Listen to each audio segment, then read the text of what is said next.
Wala ka ng respeto sa aking trono. Pangahas mo kung sinisigawan? Baka nakakalimutan mo, hawal ka lang at ako ang iyong reyna. Wala ka ng takot sa akin. Pero, pigilan mo ang mahal na reyna. Kawawa naman si Repo.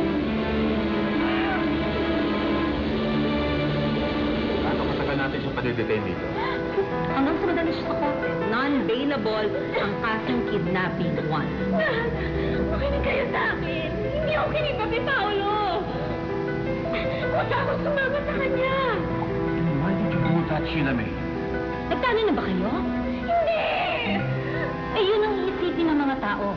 Kung hindi ka nga kinidnap ng Paulong yan. You don't get it, Sheila May. This is a big disgrace. Hindi mo man lang ako binigyan ng kahihiyan. Ano na lang ang isipin ng mga tao? May anak akong disgrasyada? Lola Felicia? Isabel! Diyos ko, ano bang nangyari sa inyo? Lola Felicia, sobrang habang kwento. Alalang-alala kami ni Sir Fredo sa inyo, ah. Pareho kayo ni Fredo. Wala na kayong ginawa sa akin kundi puro disappointment, puro kahihiyan. Sino ang mahalaga sa'yo? Yung sinasabi ng ibang tao? Dapat pala hindi ka naman nagkaanak eh. Para hindi ka naman problema sa amin. We will always disappoint you. Kasi kahit anong gawin namin ni Kuya Fredo, we will never be good enough for you.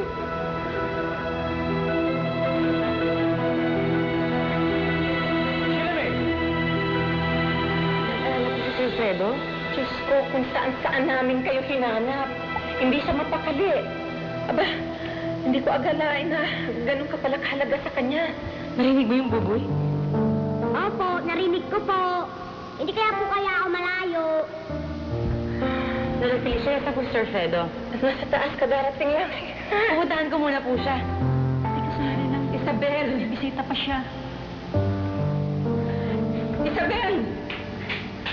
Ano yan? Parang walang sakit eh. Teka nga. Kunin mo nga yung medical kit, dali. Halika nga dito, linisin natin yung mga sugat mo. Diyos ko, bata kayo. David, pakuha mo siya ako ng ano. Sir Pedro?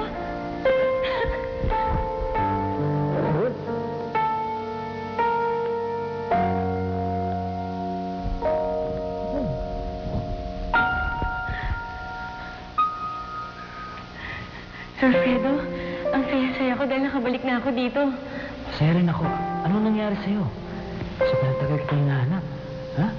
Ayos ka lang ba? Naku, Sir Fredo, napakadami nangyari sa akin.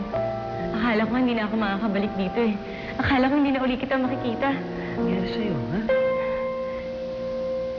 Kaya sising-sisi ako. Nagsisisi? Bakit ka naman nagsisisi? Nagsisisi po ako sa mga pagkakataong sinayang ko. Sa mga pagkakataon na hindi ako umamin sa'yo.